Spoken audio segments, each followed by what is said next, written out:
Hey Scorpios, how y'all doing? Welcome. We're going to be taking a look at your second half of August in our reading here.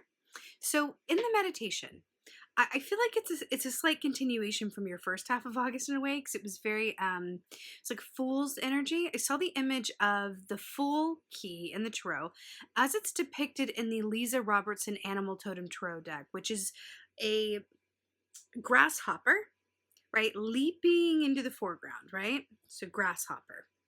And then I saw in the meditation a rainbow behind it, and it felt very much like a hybrid of the Fool meets the Ten of Cups, which is about, happy home and family, complete emotional fulfillment, hope, new faith, all around good times and harmony, right?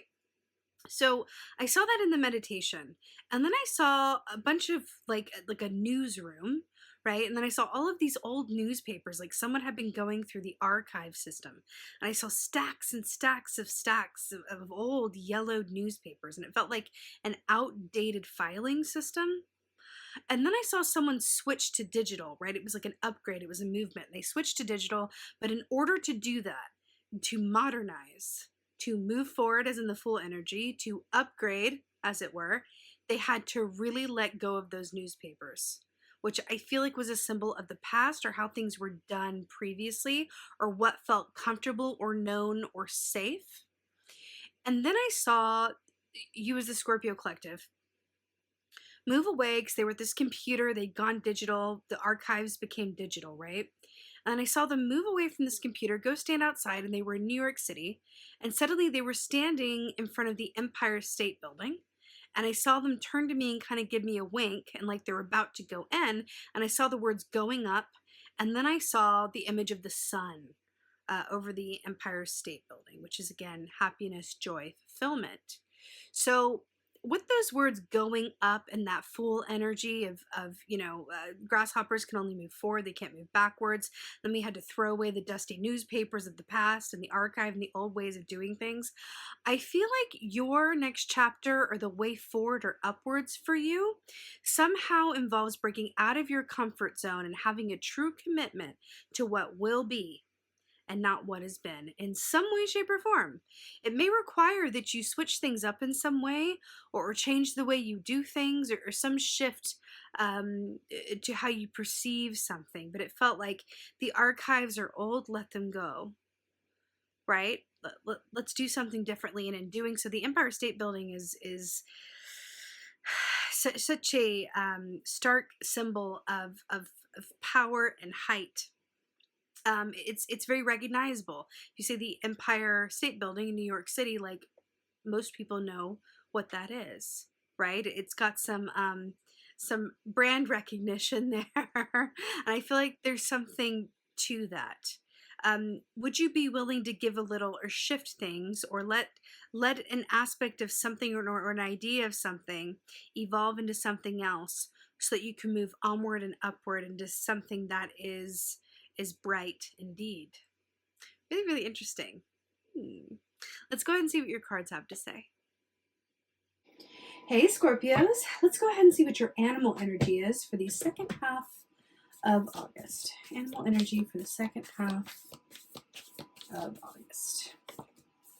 Right. Interesting. All right. So we got the lizard here. Very, very interesting.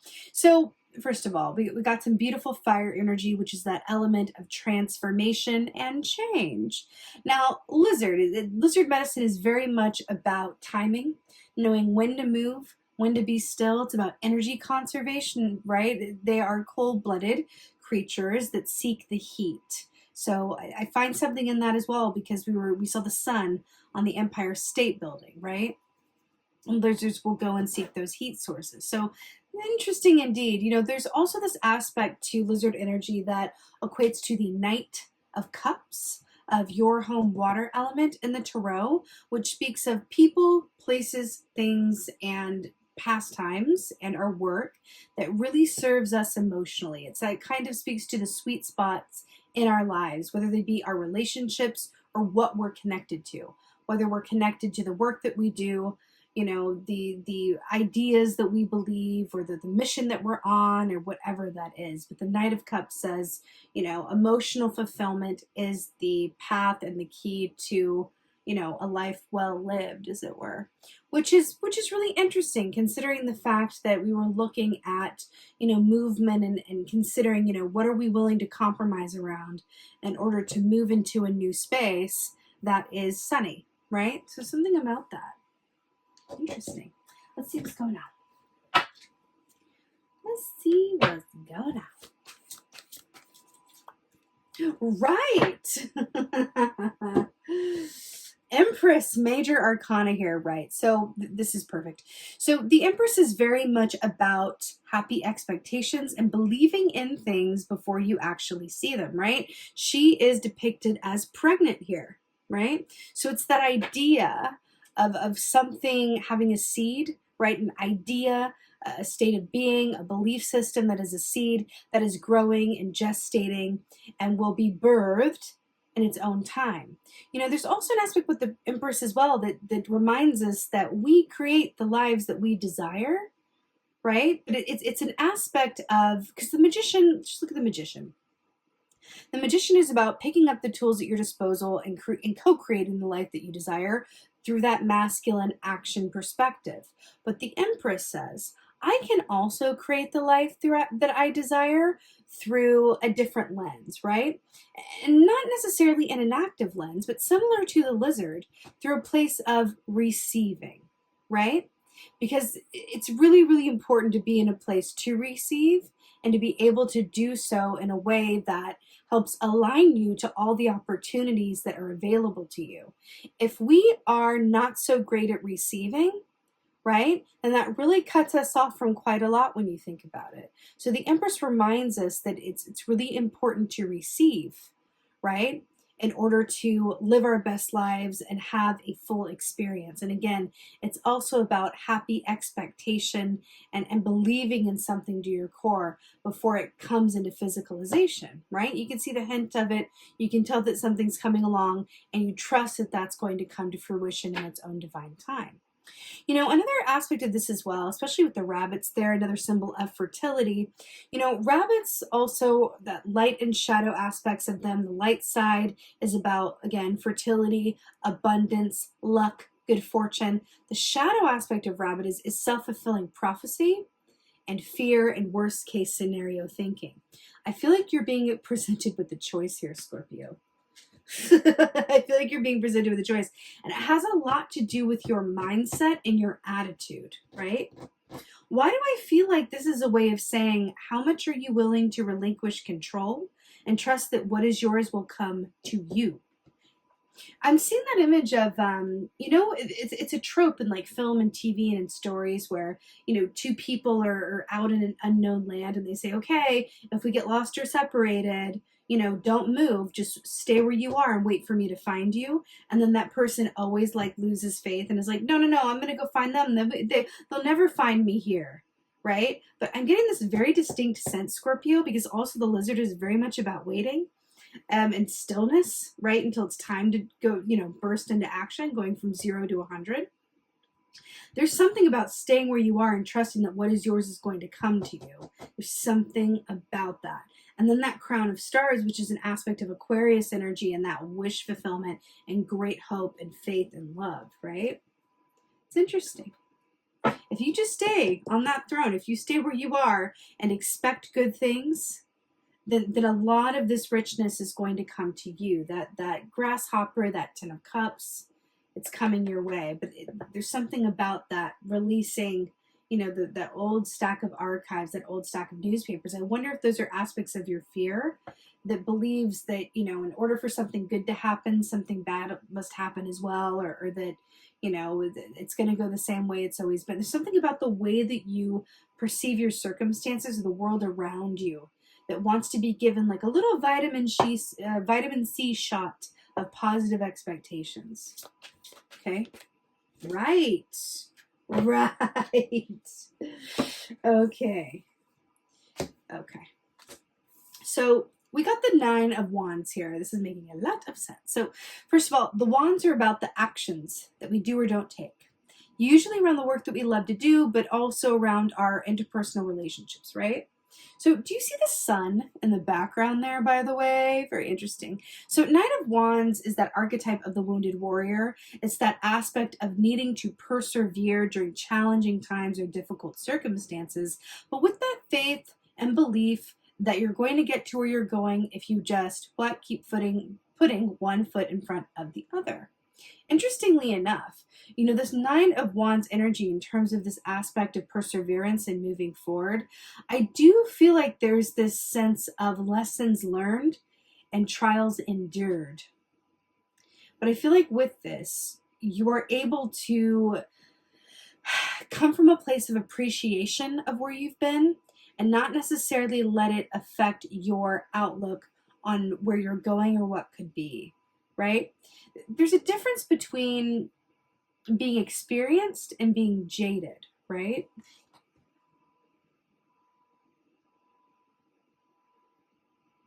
I keep getting this very distinct feeling, and I feel like it's connects to the heart chakra, your emotional core. There's this feeling about like a series of challenges or hardships or disappointments or worst case scenario thinking, like I said, or something to do with that. Just feels like it's been a bit tough going. I'm hearing either rejection or disappointment or things not happening in the timing with which you wish they would, or things seeming like they're going this way, but suddenly they U-turn and go another way. There's something coming in here around that. I feel like that stack of newspapers is just going like, really, there are good things ahead for you, but there's some aspect of you energetically, right? Whether this is, thoughts that are things or what have you, there's some aspect of you that is expecting things to be how they've been. And that is acting as a disservice to you, right? In some way, shape, or form. But I feel like a certain sense of fatigue or a certain sense of like, whoo! That kind of feeling, right? So then you have the Six of Pentacles here, which is really, really beautiful. It's interesting. Remember I was telling that story about, that trope of like, if we're separated, stay where you are and I'll find you. That's kind of a trope in the context of the kids with the parent, right? It's like, okay, we're going to the shopping mall. If we get separated, stay where you are and I'll find you. It's that aspect. And it's interesting. So we're talking about staying where you are, and then we have the coins literally falling down. And then we also saw the pregnancy with the Empress here. And then we had the children's here, like children twofold, right? Two of them. It's interesting. Traditionally speaking, Six of Pentacles is about give and take. It's about that reciprocity. It's about the good that you do coming back to you. And it's about having a generous soul, a generous outlook, that energy of generosity and gratitude, right? But why do I feel like there's something around this where this is like the Empire State Building that we saw? See how it's like a golden tower? You see that? Right? And then we have that full energy, which is that kid energy, that young energy of starting something new, going in a new direction. And then we have the 10 of Cups, which is that happy family in front of that rainbow. We have the kids here. This color green is really standing out to me. I feel like it's like the heart chakra. I keep hearing it. I think positive, and the green of the lizard. I think that positive expectations and emotional equilibrium are going to be your best friends and your ticket through from where you've been to where you deserve to be. To where you deserve to be. I feel like I keep getting this. There's an aspect of this that just wants to fall in your lap, right? But there's an aspect of you that's unwilling to sit still long enough or stay where you are or keep your faith or your expectations positive long enough to actually allow this to come to you. Let's get some advice.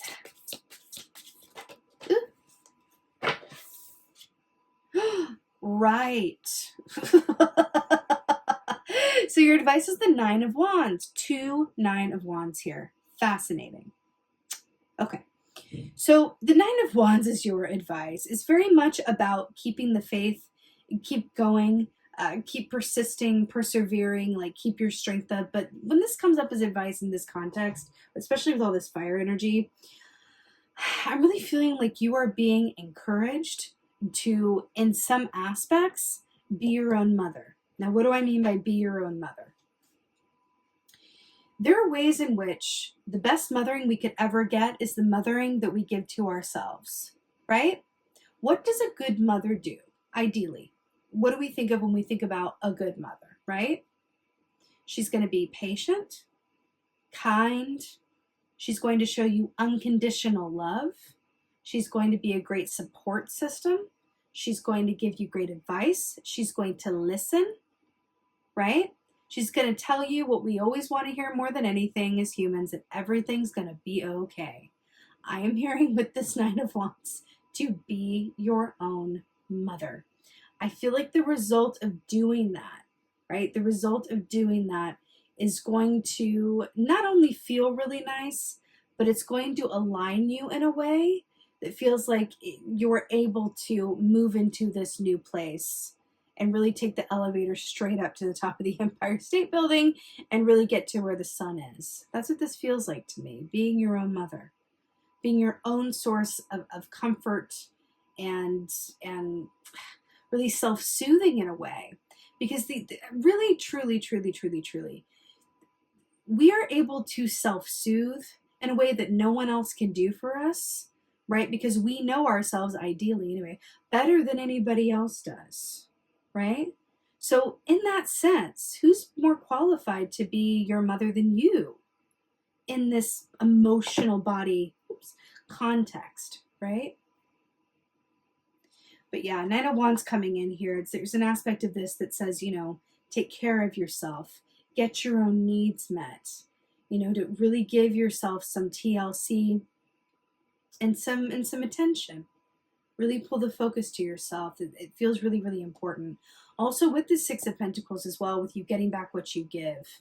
Especially if you are in a profession or in a relationship or just one of those people, especially if you're an empath who gives a lot, you are really being asked to take this time to give back to yourself. It feels really, really important.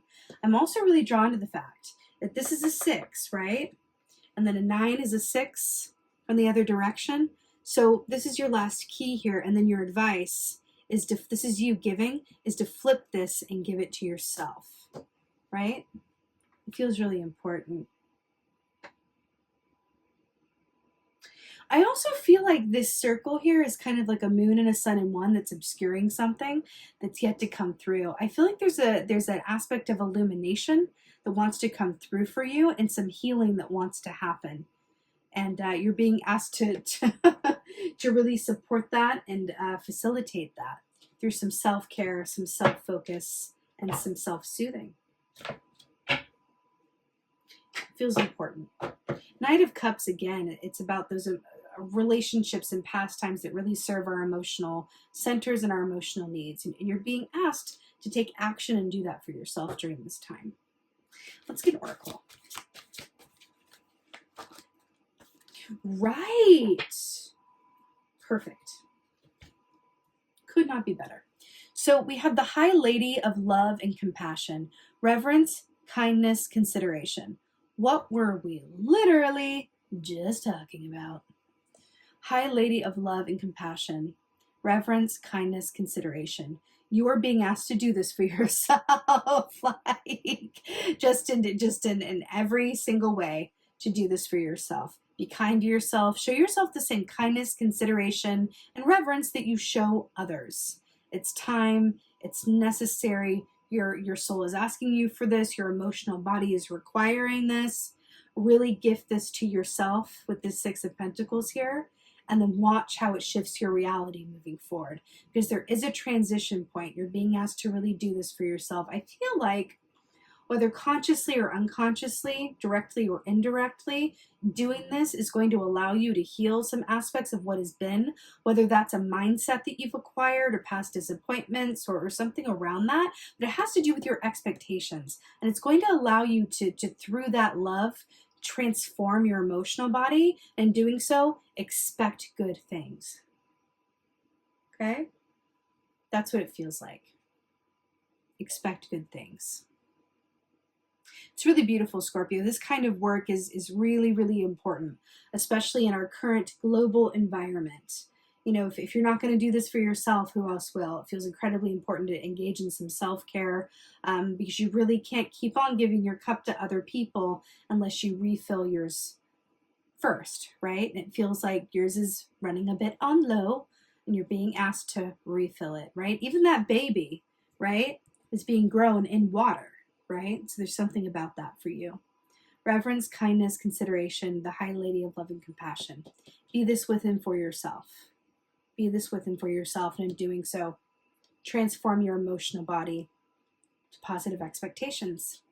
It's really lovely, Scorpio, and really, really important. So, with that being said, I'm sending you so many blessings for your second half of August. I so hope that this helps and resonates. If so, please do let me know in the comments below. I absolutely love reading your comments.